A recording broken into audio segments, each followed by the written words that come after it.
Unresolved problem segment tonight, economics dominated, but there was a gay marriage question directed at Ben Carson. I believe that our Constitution protects everybody, regardless of their sexual orientation or any other aspect.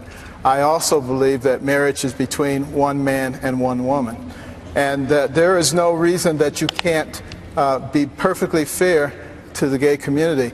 They shouldn't automatically assume that because you believe that marriage is between one man and one woman, that you are a homophobe. And this is one of the myths that the left perpetrates on our society.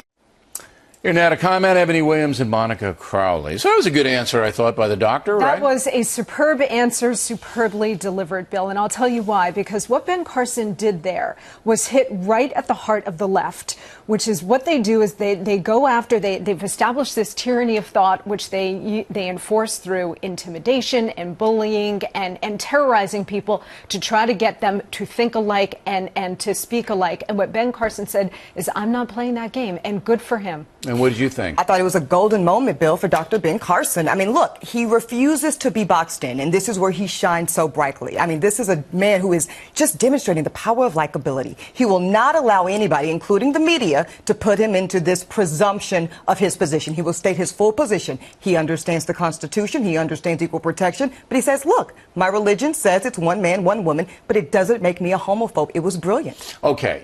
Do you believe, Eboni, that the majority of Americans who now favor gay marriage in most of the polls would vote for somebody like Ben Carson, even though they may disagree with him on that issue? Because it's an important issue, but it's not the economy, it's not terrorism, it's not ISIS, it's not that, okay? Absolutely, Bill. I think they would consider it. So? Because here's why. He's convicted. This whole narrative that he is pushing all throughout his candidacy of not being PC, he will not be beholden to the regulation of that. But the left People likes like PC, don't they? I don't think no? so, Bill. I think they love it. They invented it. They invented it. They define it. It's like Thomas Edison. They enforce it with the tactics I just talked about. Now, they tried to get a marijuana question, and they couldn't, all right?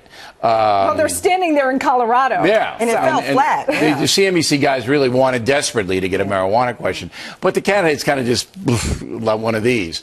I think maybe one of them should have addressed it. Kasich did in a roundabout way, saying, look, drugs wreak a really devastation on our society. And he has some innovative programs in Ohio.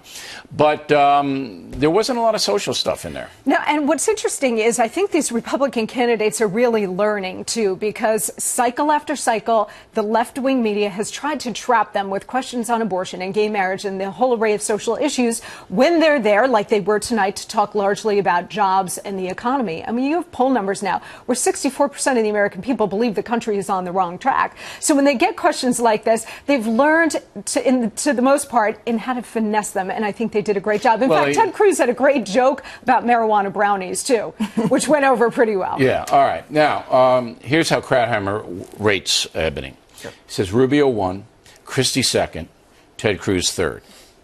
Rubio won. He was the only candidate I gave a solid A to. Carson, what he said wasn't that impressive, but again, the way he said it, he is the people's champ in this. Do you have him in the top 3, Carson? I do. Yeah? Absolutely. And? I have Rubio, Cruz, and Christie as the big winners. Okay. I think the two leaders, Donald Trump and Ben Carson, I think they stalled a bit tonight, but I don't think they're going to lose any altitude. Well, Trump wasn't a factor tonight. Which actually I think helps him. I think it helps him because the debate format is not his forte. It's not his strength. He's better one-on-one, like with you. He's better in big crowds of supporters. Should he have gone out for a sandwich, though? Did you see him? But that's the moderator's fault. Okay. No, I think he did fine, and I don't think he's going to lose any support. Trump spoke for 9 minutes and 26 seconds.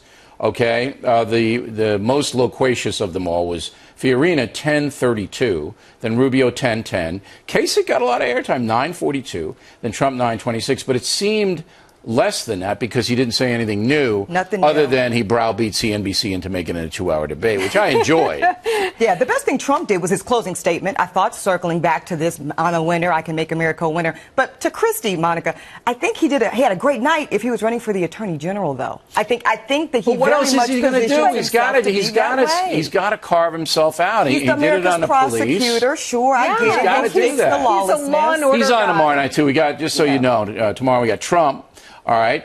We got Carson, and we got Christie. I'll tell you tomorrow. why Chris Christie's performance tonight was so important, because Jeb Bush essentially imploded Yeah, tonight. I mean, what and so happened to him? he is the establishment, so he imploded. He went after Marco Rubio. That completely backfired. I happen to think Governor Bush is done, and I think Chris Christie stands to benefit and inherit Jeb Bush's You think supporters. Bush is done, Eboni? I think Bush is done. He took the low-hanging fruit with the Rubio thing. I thought that There was fruit on stage? Well, you missed that. I- Well, look, here's the thing. Go for Carson, go for Trump. To go for Marco Rubio. Yeah, I just think that Governor weak. Bush at this point is demoralized. Yeah, As he's I weak. said up top, Sad. I don't want to be repetition there, but it just looks to me like, he has cool things to do, and Like fantasy football.